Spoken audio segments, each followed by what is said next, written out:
2024 বিদায় নিচ্ছে আর 2025 সাড়ম্বরে আগমন ধ্বনি জানাচ্ছে। এই সময় আমার অফিসে এক সপ্তাহে শাটডাউন থাকে। এই সুযোগটাকে কাজে লাগিয়ে আমি বেরিয়ে পড়তে চাইলাম আরও একটি অবিস্মরণীয় রোড ট্রিপ শুরু করবার জন্য। এবার আমাদের গন্তব্য আমেরিকার নেভাদা, অ্যারিজোনা, উটা, এই 3টি রাজ্যের কিছু বিখ্যাত জায়গা।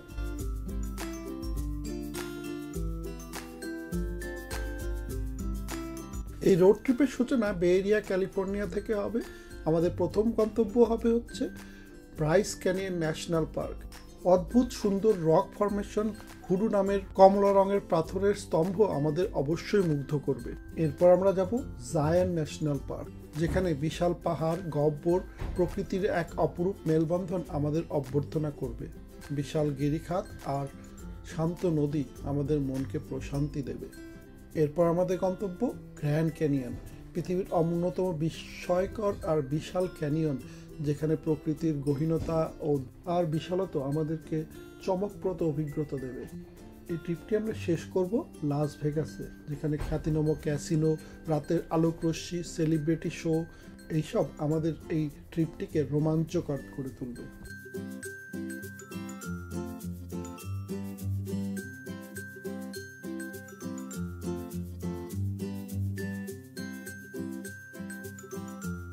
আজকের এই নতুন সিরিজটি আর নতুন ভিডিওটি শুরু করবার আগে গত সিরিজে আমরা কোথায় গিয়েছিলাম তার একটি ছোট্ট রিক্যাপ এইখানে দিয়ে রাখছি আপনাদের সকলের রেফারেন্সের জন্য। গত সিরিজে আমরা গিয়েছিলাম শীতকালের শুরুতে আমেরিকার কলোরাডো স্টেটের বেশ কিছু সুন্দর জায়গা দেখতে। প্রথম রাত কাটিয়েছিলাম ব্রেকেনরিজ নামক সুন্দর একটি পাহাড়ি শহরে। পরদিন ব্রেকেনরিজ শহরটাকে বেশ কিছুক্ষণ সুন্দরভাবে দেখে নিয়েছিলাম। উঠে গিয়েছিলাম গন্ডোলা চড়ে ব্রেকেনরিজের স্কি রিসর্ট দেখতে। স্কি রিসর্টে স্কিয়ারদের অদম্য উৎসাহ আর স্কিল দেখে অবাক হয়েছিলাম। তারপর আমেরিকার সবচেয়ে সুউচ্চ টানেল ভেদ করে আমরা চলে গিয়েছিলাম আরও একটি সুন্দর পাহাড়ি শহর এস্টেস পার্ক। পায়ে এস্টেস পার্ক শহরটিকে খুব সুন্দর করে দেখে নিয়েছিলাম। এটিকে আবার বলা হয় রকি মাউন্টেন ন্যাশনাল পার্কের প্রবেশদ্বার।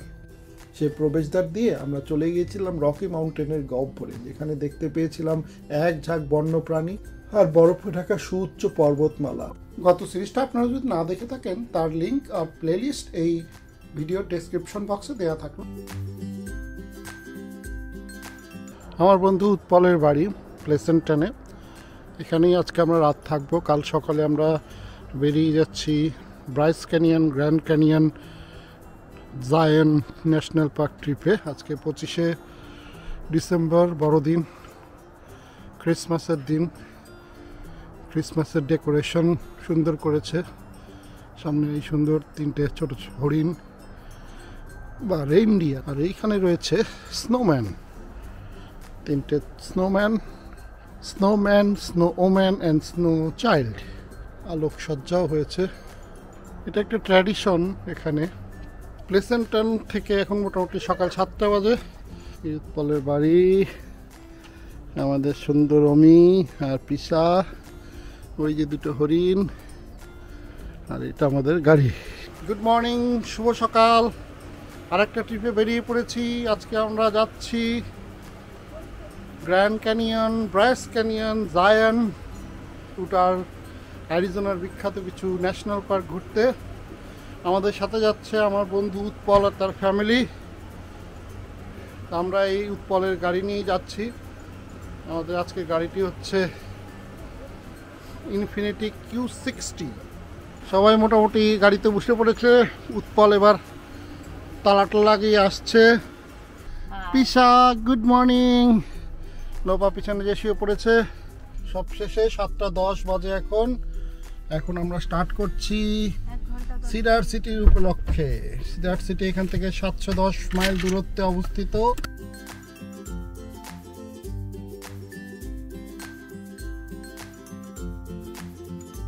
বলে দেই, এখন আমরা প্রথমে যাচ্ছি I-580-তে যাব মোটামুটি ট্রেসি পর্যন্ত। সেখান থেকে 505 ধরে চলে যাব I-5-এ উঠে বেকারসফিল্ড পর্যন্ত চলে যাব I-5, তারপরে হাইওয়ে 58 ধরে চলে যাব বার্সো পর্যন্ত। I-15 হয়ে এটা বাকি রাস্তাটা চলে যাব।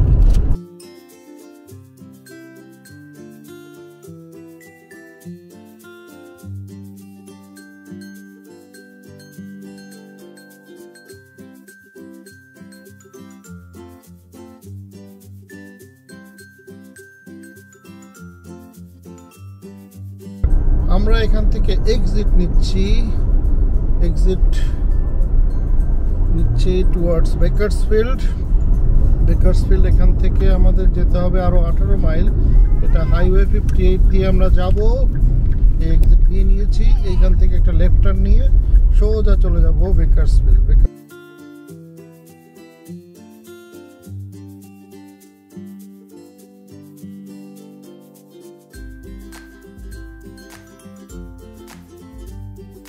বেকার্সফিল্ড আমরা এসে গেছি। এখান থেকে কস্কোর জন্য এক্সিটও আমরা নিয়ে নিয়েছি। এখান থেকে আমরা লেফট যাব, মাইল 2 এক্সট্রা যেতে হবে কস্কো যাওয়ার জন্য।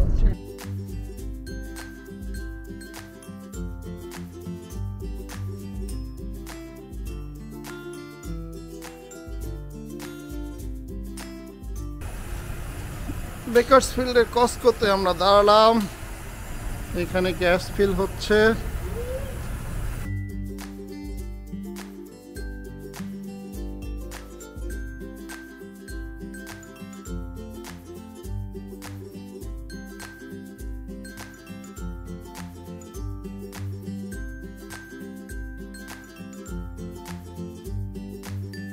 এই বেকার্সফিল্ডের কস্কোতে কিছু শপিং করা ছাড়াও আমরা আমাদের লেট ব্রেকফাস্টও এখানেই করে নিয়েছিলাম।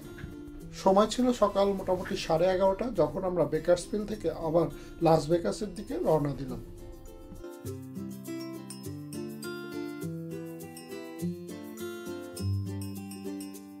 বেকার্সফিল্ড থেকে হাইওয়ে 99 ধরে আমরা হাইওয়ে 58 ধরে চলে যাব বার্সোর দিকে, আর তার জন্য আমরা এই হাইওয়ে 99-এ উঠে পড়লাম এখন।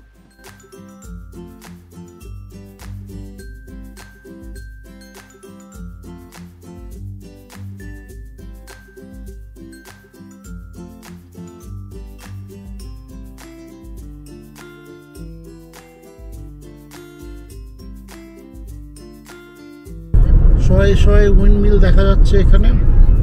এই জায়গাটার নাম তেলাচাপি। আমরা এখন চলেছি লাস ভেগাসের দিকে। প্রথমে বার্সো পৌঁছাতে এখনো প্রায় 100 মাইলের মতো বাকি আছে। আরেকটা মেজর জংশনের কাছাকাছি এসে গেছি আমরা। এখান থেকে এই রাস্তার নিচ দিয়ে যে I-15-এ উঠে পড়বো। এই হাইওয়ে 58 শেষ হলো এখানে। এখন I-15-এ লাস ভেগাস হয়ে আমরা বাকি রাস্তাটা I-15-এর উপরেই চলবো আজকের দিনে।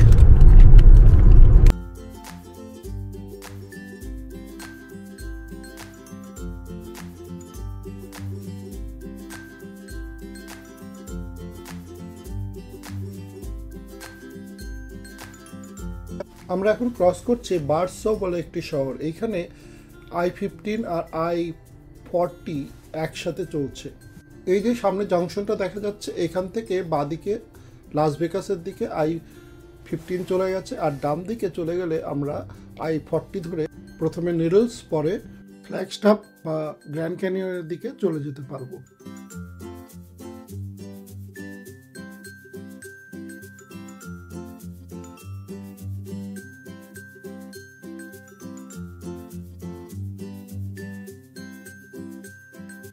প্লেসেন্টন থেকে বেকার্সফিল্ড পর্যন্ত আমি ড্রাইভ করেছিলাম, আর বেকার্সফিল্ড থেকে উৎপল ড্রাইভ করা শুরু করলো। সে লাস ভেগাস পর্যন্ত ড্রাইভ করবে।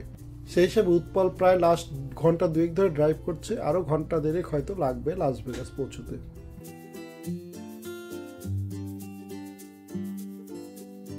I-15-এর ট্রাফিকের অবস্থা প্রায় সবসময় খারাপ থাকে, আর আজকেও ব্যতিক্রম নয়। এই রাস্তাটি লাস ভেগাসকে লস অ্যাঞ্জেলেসের সাথে যুক্ত করে, তাই এই রাস্তায় ট্রাফিক প্রায় সবসময় খারাপ থাকে। ট্রাফিক থেকে রেহাই পাওয়ার জন্য I-15-এর ঠিক পাশ দিয়ে আরেকটা রাস্তা দেখতে পেয়ে আমরা এক্সিট নিয়ে নিলাম, আর সেই রাস্তার দিকে এগিয়ে যেতে থাকলাম।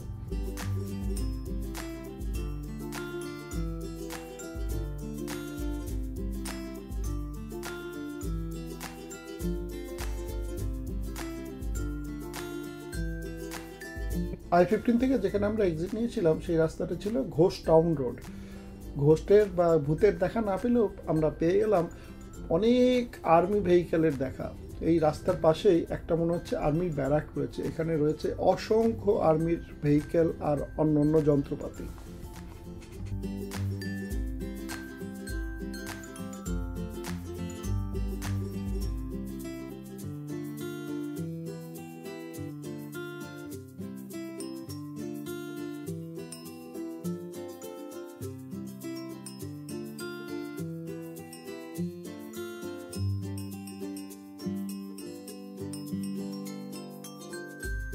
একটু পরেই আমরা এই ঘোষ রোড থেকে চলে আসলাম I-15 উপরে এবং যথারীতি আমরা সেই ট্রাফিক জ্যামেই আবার আটকা পড়ে গেলাম। সেই ট্রাফিক জ্যামের মধ্যে যুদ্ধ করতে করতে আমরা লাস ভেগাসের দিকে এগিয়ে চলতে থাকলাম।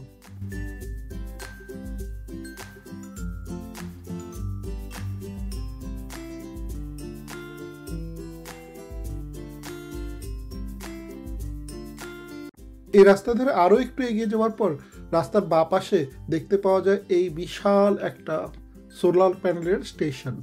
লাস ভেগাসে যে ইলেকট্রিসিটি ইউজ হয় তার বেশ কিছুটা অংশ এই সোলার প্যানেলগুলো থেকে উৎপাদিত বিদ্যুৎ দিয়ে মেটানো হয়ে থাকে। মরুভূমির মধ্যে সোলার প্যানেল লাগিয়ে এই বিদ্যুৎ উৎপাদন বেশ একটা ইনোভেটিভ আইডিয়া।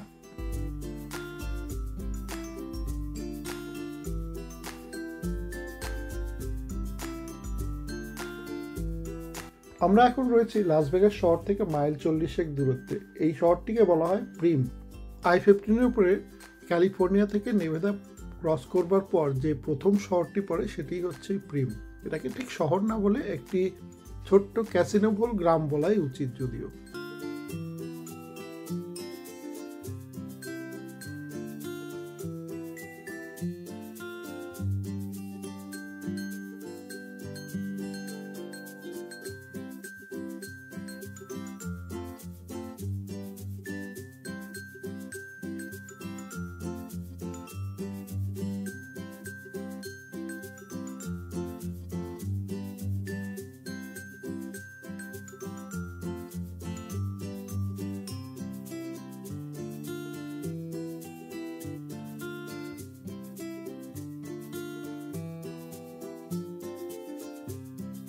মাটির ঢিবি সমান পাহাড়গুলো ক্রস করার পরেই লাস ভেগাস শহরটা এখন দেখা যাচ্ছে। এখনো প্রায় 16 মাইল দূরে আমরা শহর থেকে, কিন্তু স্কাইলাইনটা দেখা যাচ্ছে। বেশ কিছু বিখ্যাত বিল্ডিং যে লাস ভেগাসের রয়েছে সেগুলো এখান থেকে আইডেন্টিফাই করা যাচ্ছে।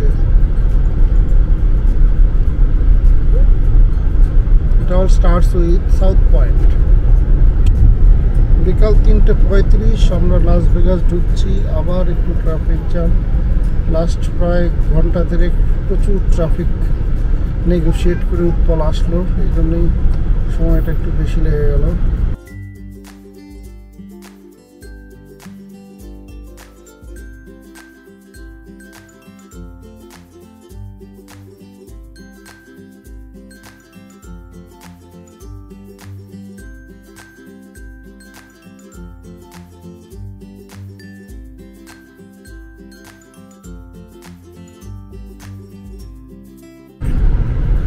আমরা এক্সিট নিয়ে নিয়েছি লাস ভেগাসে।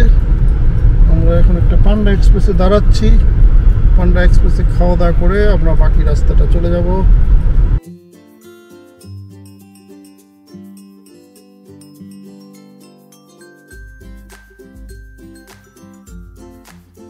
লাস ভেগাস আমরা পৌঁছে গেছি 3:45 বাজে। এই যে পান্ডা এক্সপ্রেসে দাঁড়িয়েছি, পাশে একটা আইহপ রয়েছে।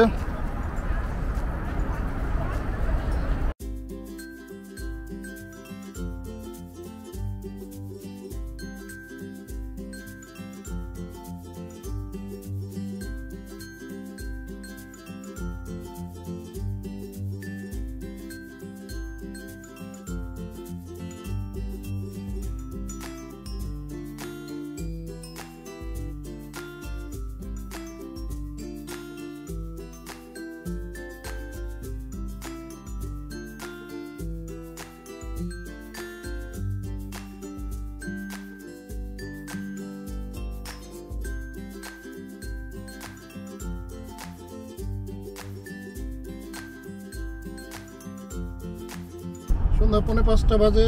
আমরা লাস ভেগাস এবার ক্রস করছি। আরেকবার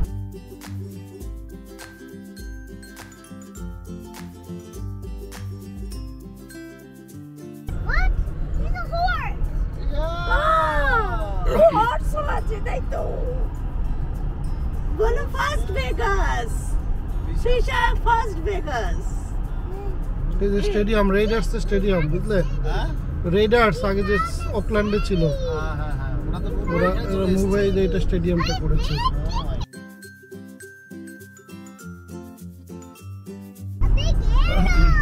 वर्धा आर्या आर्या और এটা নতুন নতুন লাগছে এই জন্য খুব এক্সাইটেড। তুই সাথে মুখেই নিচ্ছ না। ও খাওয়া হয়নি, আমি তো ভাবলাম খাওয়া হয়ে গিয়ে কথা। হ্যাঁ না তো, আর এরকম এত বড় বড় বিল্ডিং কোথায় আমাদের সিটিতে? কি বিগ বিগ বিল্ডিং বিশাল। भद्रा পেলাজিও भद्रा এরিয়া।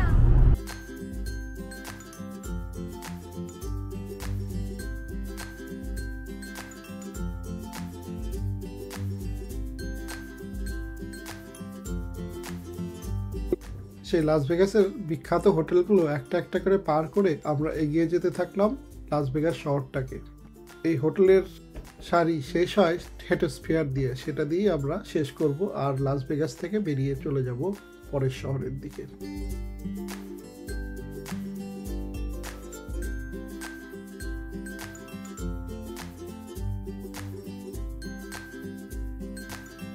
আমাদের আজকের ডেস্টিনেশন ছিল সিডার সিটি। সিডার সিটির মোটামুটি 50-52 মাইল আগে পড়ে সেন্ট জর্জ নামে আরও একটি শহর। লাস ভেগাস থেকে আসবার পর I-15-এ একটি ক্যানিয়ন পড়ে, সেই ক্যানিয়নটা ক্রস করার পরে যে শহরটা পাওয়া যায় সেটাই হচ্ছে সেন্ট জর্জ। সেন্ট জর্জে আমরা এবার পৌঁছে গেছি। আমরা এসে গেছি সিডার সিটি। প্রথম এক্সিটটা এইখানে, আরও দুটো এক্সিট আছে, আমার বোধ হয় থার্ড এক্সিট বা সেকেন্ড এক্সিট নিতে হবে।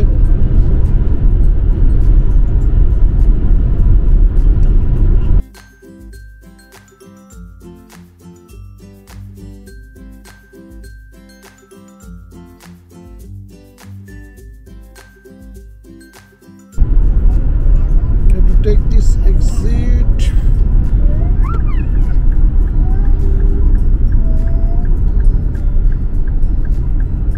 exit right to exit 59, stay group.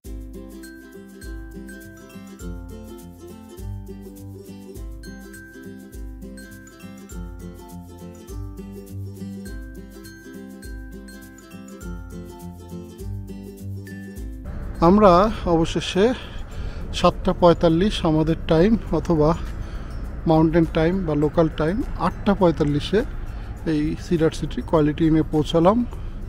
দিনের শেষ হলো। নেক্সট দুদিন আমরা এই হোটেলেই থাকবো, মানে আজকে আর কালকের রাত, এই দুদিন 2 নাইট থাকবো। রুমের একটা ট্রে, আমাদের রুমটার নম্বর 223, সেকেন্ড ফ্লোর বা যেটা ফার্স্ট ফ্লোর বলা হয় আমাদের ওখানে। 2 কুইন বেড, এখানে একটা রয়েছে সোফা, এখানে হিটার প্লাস এয়ার কন্ডিশনার, এখানে টিভি, টেবিল, এখানে একটা মিরর রয়েছে, একটা ওয়ার্ক টেবিল, এখানে আরেকটা আয়না রয়েছে, মালপত্র রাখার জায়গা, একটা ছোট কাঠের closet, fridge, microwave, coffee maker, বাইরে একটা বেসিন, আর এই টয়লেট, রেস্টরুম, শাওয়ার এরিয়া। ঠিক আছে, ছোটোর মধ্যে সব কিছুই রয়েছে। আগামী পর্বে থাকছে আমাদের এই ট্রিপের প্রথম প্রধান দিন।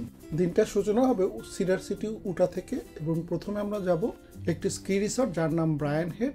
তারপরে তার পাশেই রয়েছে একটি সুন্দর জায়গা যেটাকে বলা হয় সিডার ব্রিক্স। তারপর আমরা যাব এই ট্রিপের একটি উল্লেখযোগ্য গন্তব্য, যেটি হচ্ছে ব্রায়াস ক্যানিয়ন ন্যাশনাল পার্ক। আপনারা যদি আমার কয়েকটি ভিডিও দেখে থাকেন তাহলে নিশ্চয়ই বুঝতে পেরেছেন আমি একজন ভ্রমণ পিপাসু। ভ্রমণের নেশায় আমি আক্রান্ত, সেটা মেনে নিতে আমার একটুও লজ্জা নেই। তবে আমার দুর্ভাগ্য, আমি আমার এই ভ্রমণের বৃত্তান্ত সকলের মাঝে ভাগ করে নেওয়া শুরু করেছি মাত্র কিছুদিন হলো। আমার এই বর্তমান ভিডিওটি সেই চেষ্টারই একটি উদাহরণ। মহান সৃষ্টিকর্তা আমার প্রতি যথেষ্ট সদয়, আর সেজন্য জীবনে সুযোগে এসেছে পৃথিবীর এ প্রান্ত থেকে ও প্রান্ত ঘুরে বেড়াবার। তবে তার মধ্যে ভারত আর আমেরিকায় বসবাস করবার দরুন আমার সিংহভাগ ভ্রমণ আমি করতে পেরেছি এই দুটি দেশেই। এই দুটি দেশের প্রতিটি প্রান্তে আমি প্রায় ঘুরে বেরিয়েছি। আর বেশিরভাগটাই আমি করেছি নিজে গাড়ি চালিয়ে। এই অসংখ্য ভ্রমণ থেকে অর্জনও করেছি প্রচুর দুর্লভ অভিজ্ঞতা। সেই অভিজ্ঞতার আলোকেই বলতে পারি এই দুটি দেশের যে কোনো স্থানে ভ্রমণ সম্বন্ধে যে কোনো প্রশ্নের উত্তর দিতে আমি প্রস্তুত। আমেরিকা অথবা ভারতের যে কোনো জায়গায় ভ্রমণের জন্য যদি আপনি কোনো ট্যুর প্ল্যানে সাহায্য আকাঙ্ক্ষা করে থাকেন তাহলে দয়া করে আমার যে কোনো ভিডিওতে কমেন্ট করে সেই কোশ্চেন রাখুন, আমি অবশ্যই সেই প্রশ্নের উত্তর দেব। আমাদের এই চ্যানেলটা এখনও যদি আপনারা সাবস্ক্রাইব করে না থাকেন তাহলে দয়া করে সাবস্ক্রাইব করে নিন, তার সাথে বেল আইকনটা ক্লিক করতেও ভুলবেন না। বেল আইকনটা ক্লিক করলে আমরা যখনই একটা ভিডিও দেব তখনই তার নোটিফিকেশন আপনার কাছে পৌঁছে যাবে। আজকে তবে এখানেই শেষ করছি, আবার আপনাদের সাথে দেখা হবে আমাদের পরবর্তী কোনো একটি ভিডিওতে। ততদিন পর্যন্ত সকলকে জানাই শুভ বিদায়।